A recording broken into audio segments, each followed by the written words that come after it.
Through this portal is your America, about 305 million years ago. Blaze and I are heading into a humid Carbonacean swamp to search for Arthropleura, the giant centipede. We've come through into ancient Earth about 305 million years ago. Wet peat, shallow water, and these towering lycopsids are everywhere. Very different from where we came. There are no flowers here, no grass underfoot, and no birdsong overhead, only humid light filtering through an ancient forest built by spores. Something broad and heavy has pressed straight through this wet floor. Notice the open middle. The body was likely carried above the mud. Look through the vegetation.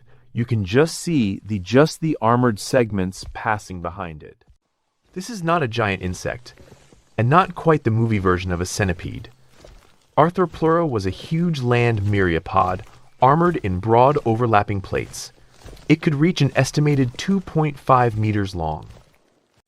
Its exact weight is uncertain, but the length alone makes Arthropleura an astonishing presence in this ancient wetland.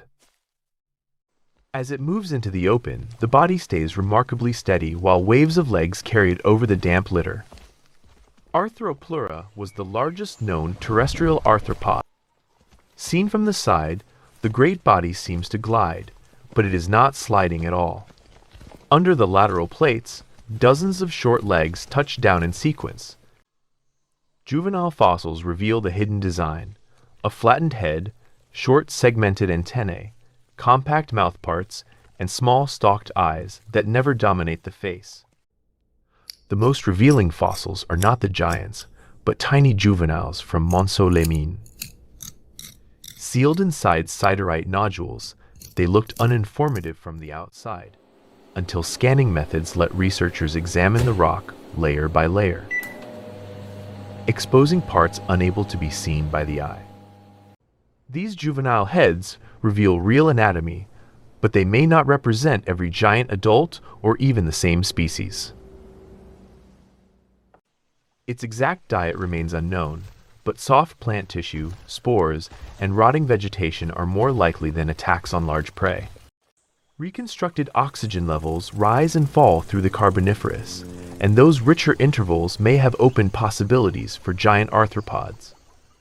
Yet Arthropleura lived across a wider span of time, into the early Permian, so oxygen alone cannot explain its success. It was probably the result of a whole changing ecosystem.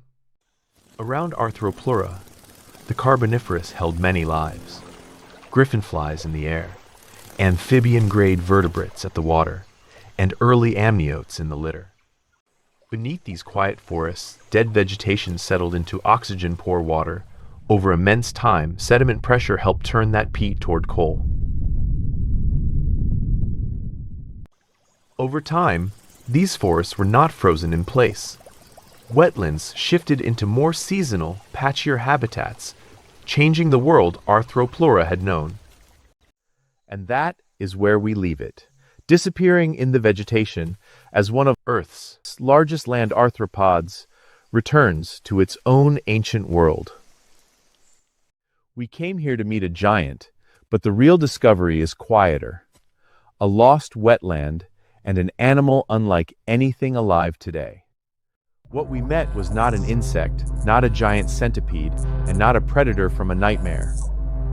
Arthropleura was a remarkable millipede, understood through evidence still being refined.